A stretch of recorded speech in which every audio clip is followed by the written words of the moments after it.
വർഷം മുതൽ തുടങ്ങിയിട്ടുള്ളത്. ഞാൻ ഇങ്ങനെ ഒരു പരിപാടി ഉദ്ഘാടനം ചെയ്യാൻ എന്നെ വിളിച്ചപ്പോൾ വളരെയധികം സന്തോഷം തോന്നി. പഠിത്തത്തിന്റെ കൂടെ തന്നെ നമ്മൾക്ക് ഏറ്റവും നല്ല ശക്തി പകരുന്ന രണ്ട് കാര്യങ്ങളാണ്. ഒന്ന് രാമായണം വായന, രണ്ടാമത് ഭഗവത്ഗീത. നമ്മുടെ മനുഷ്യജീവിതം ഏറ്റവും നന്നായി, ഏറ്റവും ഭംഗിയായി എങ്ങനെ മുന്നോട്ട് കൊണ്ടുപോകണം എന്ന് നമ്മളെ അറിയിക്കുന്ന ഒരു കൈപ്പുസ്തകമാണ് ഭഗവത്ഗീത. അതേപോലെ രാമായണവും. പഞ്ചാംഗ ശിക്ഷണം അല്ലേ? ആ പഞ്ചാംഗ ശിക്ഷണത്തിലെ നമ്മള് നൈതികം,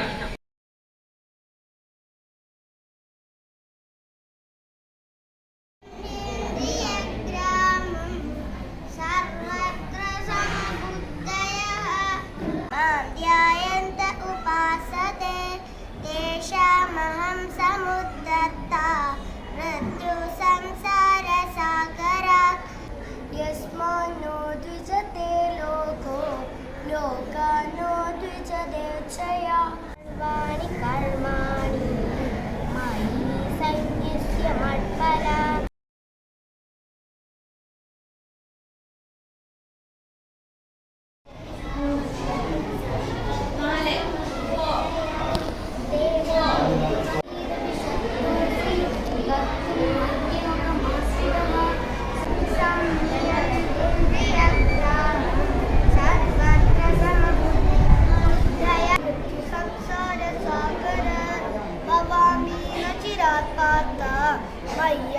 मय्यावेशितचेतसा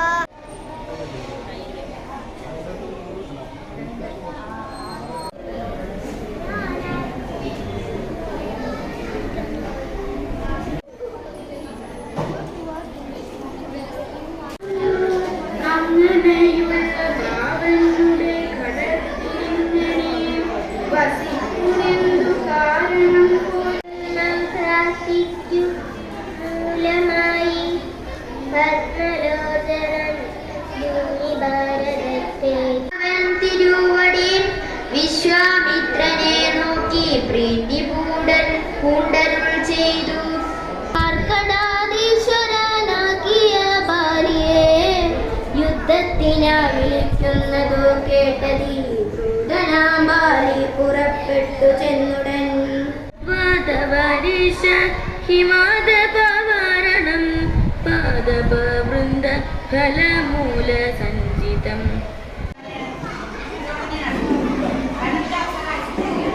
അഞ്ചാമത്തെ വേദം എന്നറിയപ്പെടുന്ന കൃതി രാമായണം എഴുതിയത് ആരാണ് ധൃതരാഷ്ട്രർക്ക് ഭഗവത്ഗീത പറഞ്ഞു കൊടുത്തത്? പാർത്ഥൻ എന്ന് അറിയപ്പെടുന്നത് ആരാണ്?